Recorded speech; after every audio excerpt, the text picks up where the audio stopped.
back to the Rangers News YouTube channel. My name's James Black and I'm joined by Jordan Carlisle, and we're going to be having a little look back at last night's fantastic 4-0 win against Willem II in the Europa League. With goals for James Tavernier, Ryan Kent, Philip Helander and Connor Goldson set Rangers on their way to a really convincing win against the Dutch side to set up a playoff next week against Galatasaray for a place in the Europa League group stages. Now, there was kind of a bit of trepidation into this game for some Rangers fans, but I think kind of the performance over 90 minutes was very convincing, very thorough, and it's hard to argue that Rangers were really good value for the win last night. So just kind of on the overall game itself, Jordan, what was your initial thoughts over 90 minutes? Yeah, I think another really impressive European performance from Gers Rangers. They do just seem to be a different entity in the Europa League or in the qualifiers as such. And his record in the qualifiers particularly is incredible. And I think this year the draw has been difficult. I think Willem II are a team that maybe are not on the radar in terms of having European pedigree, but are an up and coming team. And Galatasaray next means this will be probably his best achievement if he can get through in one leg ties. But I think last night you could see that they were dangerous. Sometimes if we read into stuff, if teams that we don't really know that well, if they're coming up to playing Rangers, be like, oh, they've this target man, they've this threat down the wing, and that your man's got 20 goals in the last 25 games in a nondescript league. But I think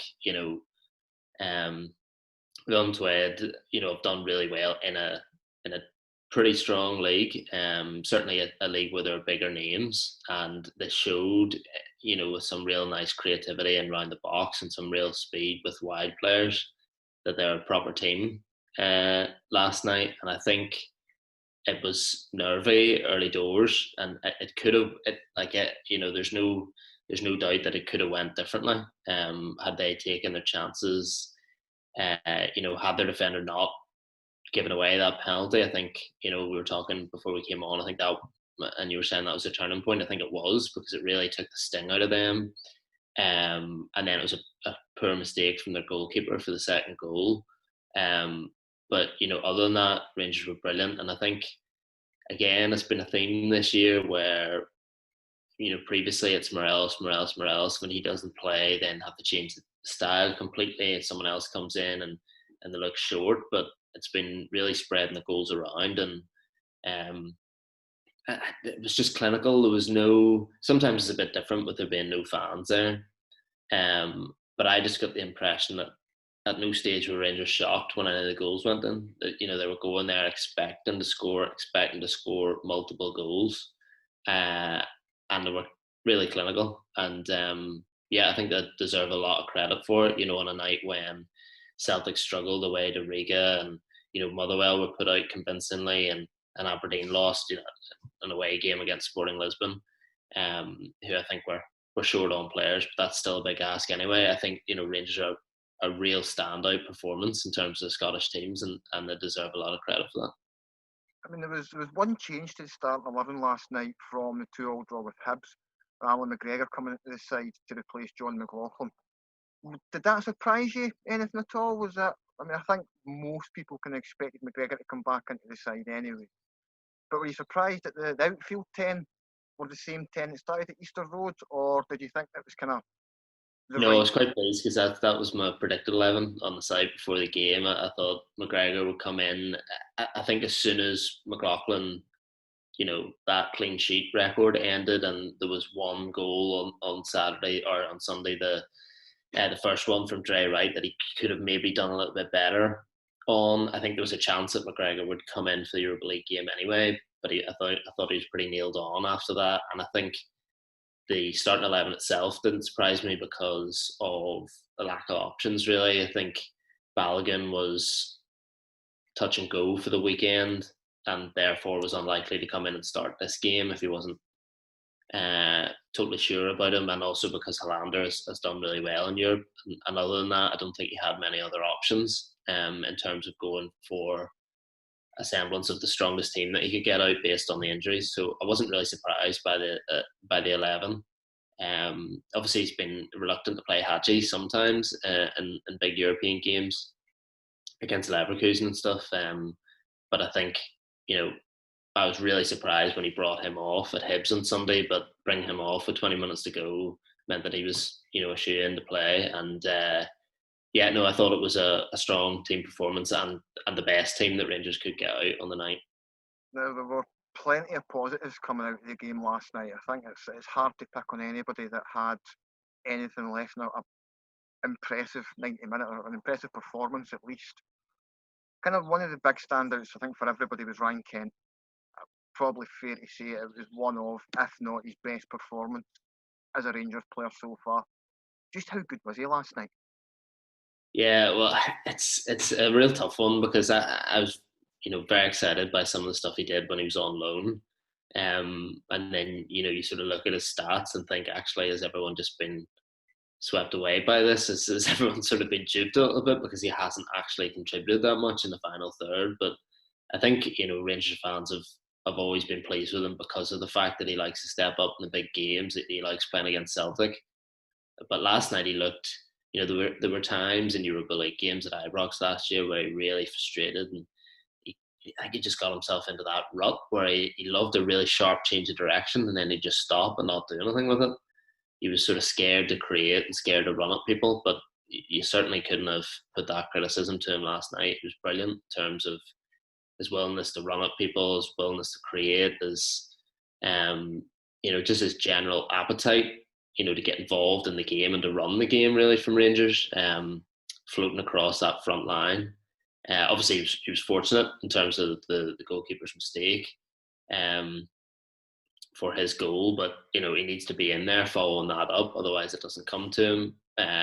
He is the one player in the team who could stretch the opposition defence like he did to win the penalty. Obviously, there's guys like Jones on the bench, but Rangers sort of lack a bit of pace sometimes. I think at the minute with the squad, and you have Barker out injured and no athleticism from Maribo, he really stretched them there, and a lovely composed stand-up cross for his assist in the second half as well. So it was a sort of display that Rangers shipped out 7 million for him, and that raised a few eyebrows at the time. I think it was based on what he had done the year before, it was understandable to bring him in and to pay, and you're always going to pay a premium for young English players. But last night he really showed what he can actually produce for Rangers in big moments, and he was really, really impressive. One of the kind of comparisons that kind of sprung to mind for me with Kent, and I'm not for a second saying he's going to be as good as this player, but there's real shades of Cristiano Ronaldo in his early days at United for me. When Ronaldo first came to Old Trafford to Sporting Lisbon, he was, for want of a better word, nothing but a show pony. It was step overs, it was pointless runs, it was largely ineffective attacking play. And then kind of a year or two passed, he really became this influential player that would take games to the scruff of the neck. He would become vital to attacking play. And he actually added quite a bit to the defensive side of his game. And I think when you look over the course of Ryan Kent's time at Ibrox so far, it's following the same path. I think his first season when he was on loan, he had some really bright moments, but I think a lot of the time, and I've been really critical of Ryan Kent at times, but I think there's a lot of times in his first season where he would go on these runs with no idea of where he was going, what he was doing, and what the kind of outcome it was going to be. And he would do step over for step over's sake, and would often beat himself with it. I think now, and especially the last kind of 4 or 5 weeks as the new season's got underway, he's really looking like somebody who can really change games, and he's now shown why Rangers paid like the second highest fee the club's ever paid out for somebody. Yeah, I think that obviously Ronaldo is. I think Ken has some potential in the game, to get bigger and do really well. Obviously, he's attracted interest from Premier League leads, and there's certainly going to be other teams looking at him, for the final couple of weeks of the window after that. I do get what you're saying, though. A young, precocious, really talented winger who lacks any sort of end product. most of the time, so say 2 out of 10 times, he actually produces something at the end. And I think even outside of the goals and the assists last night, it was a bit after Willem II had a bit of a period. I think it was after Pavlidis at the crossbar.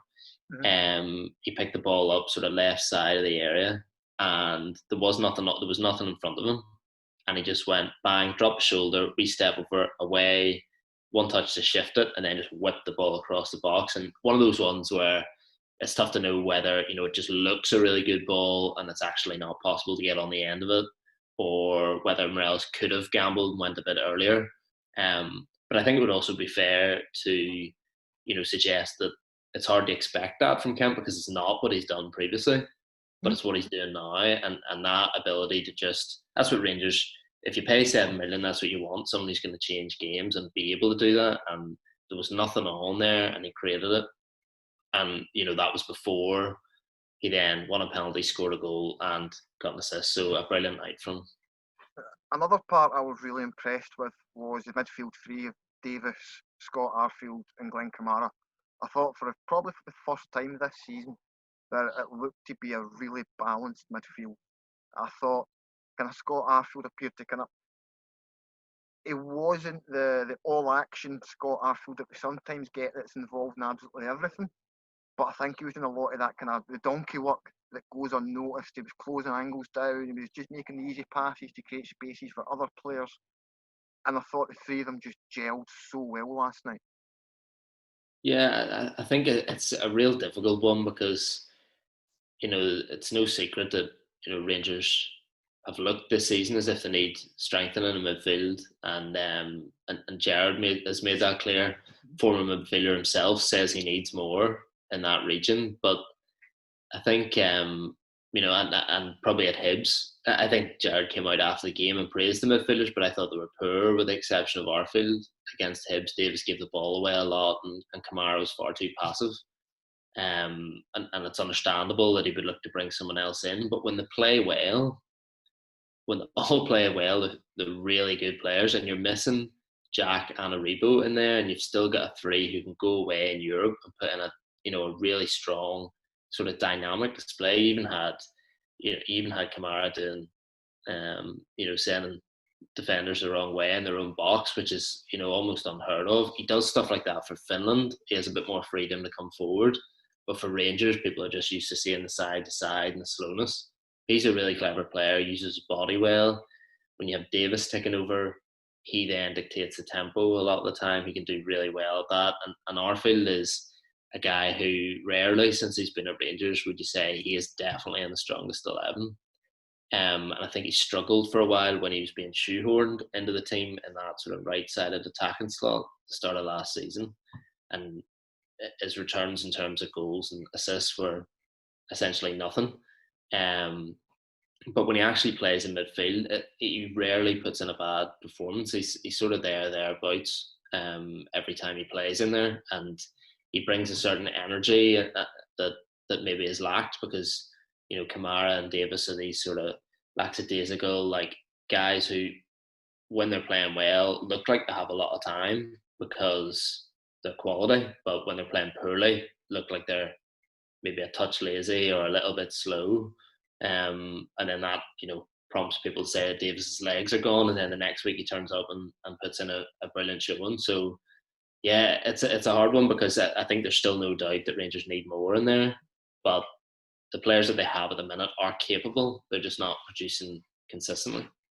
Now, despite it being a 4-0 win, and I'm sure some people will moan about us bringing this up, but it wasn't all positives last night. I thought particularly maybe the first 20 minutes of the first half and probably the first 15 of the second half, I thought Rangers were pretty poor. I thought they really struggled to get their shape together. They were struggling to string more than a couple of passes together. And at times it looked like the lethargic performances that we've seen kind of the back end of the last two seasons where kind of things just start falling to pieces and I don't know if players maybe don't quite know what they're supposed to be doing or where they're supposed to be, but there was certainly a spell, especially as I say, kind of the opening part of the first half where that game could have went anyway. I think the penalty award really changed and it really put the momentum into Rangers' favour. And I think it served as that kind of wake-up call for us. And then once it happened, they just started going up through the gears and taking control of the game. Yeah, I think it's a weird one because all the talk going into the game is how good Willem II are offensively and the fact that they're going to come out at you. But I suppose you know it doesn't really matter all that you say in the build up to the game, all they talk about in changing rooms. If if you're a Rangers player and you're used to going out every week and the other team sits in and doesn't come at you, it's still probably a shock to the system when they actually do come at you and you're on the back foot. And that's what they were for the first 10, 15 minutes. Willem II really came out the blocks and were good to their word in terms of trying to attack. And at that stage, like Rangers could have easily been 2-0 down. That's definitely true. I think the main criticism though has been when Rangers have conceded goals, and that's barely happened this year, but has been individual mistakes and lapses, and whether it's Goldson giving the ball away or someone to point the finger at Tav, which sometimes is justified. The guy's made some high profile mistakes. I think that's normally the problem. There wasn't so much as that. It was just the fact that the guys were too sharp, too quick with their movement, and just finding space to get shots off and to get in behind. Barisic was obviously took one for the team with an early yellow card when his winger was sort of sprinting into the box and looked to be clear. So there was certainly areas of concern, and I think we saw against Bayer Leverkusen a real high quality opponent. They could have scored 5 or 6. There's gaps there that are exploited by teams in Europe that just aren't in Scotland, even if that's Hibs at the weekend scoring twice. There are challenges in Europe that you just can't prepare for in the Premiership. So I think it's a real contradiction. You see people on Twitter after the game being like, Willem II could have been 3 or 4-0 up, or it could have been 4-3 if it wasn't for McGregor. But Hollander's my man of the match. You know what I mean? That it's an interesting point to take, but I mean, the centre halves won headers. They did win headers, and they defended stoutly. But also, they were bailed out by the keeper on a number of occasions. And I think though that's why you have a goalkeeper. You can't. That's why you have a good one or two very good keepers, because they are going to be worked regardless of what plans that you have. If you're playing against good teams, they're going to have chances. They're going to get shots off. So I think it's unrealistic sometimes, with the culture at Rangers of you win every game, you want clean sheets, you want to dominate. It's unusual to rely on your goalkeeper, but sometimes I think it needs to happen. So as long as you have the potency at one end, there's no individual errors at the back, and you try and keep as tight as you can, you can see chances as a given. But Rangers maybe haven't had that much luck. They didn't have much luck on Sunday, and they had a bit of luck, and it was great from the keeper. So they take that, and you take the 4-0 win, and it's another thing that improves Rangers' prestige in Europe, because it's another really strong result away from home, and great for the reputation. Just on the goalkeepers there that you mentioned, so I think that's probably fair to say that Alan McGregor made a huge difference last night. Yeah. Is that him back now? Is that him? He is number one, first choice, and he'll be Gerrard's kind of first port of call every week again? Or do you think he still rotates the two? Yeah, no, I think he's now number one, which is funny because it was, I don't know, a week ago when we were talking about the build up to the Hibs game and how McLaughlin had to start, and he did, because all the clean sheets in a row, and he'd done really well, hardly put a foot wrong. But as I said earlier, as soon as that one goal where he's maybe slightly questionable for, and that the clean sheet record goes, the door would be open. McGregor might have got his chance in the Europa League anyway, but it works the same way as it did for McLaughlin earlier in the season. McGregor can't put in a performance like that and not be selected. But again, it's just sport. Like it's so changeable in terms of that, and also for McGregor, who spills a fairly routine save at the start, dip and shot from range, straight at the feet of Pavlidis, and he hits the crossbar. Totally different story. That turns into McGregor howler sees Rangers dumped out of Europe by a Dutch team.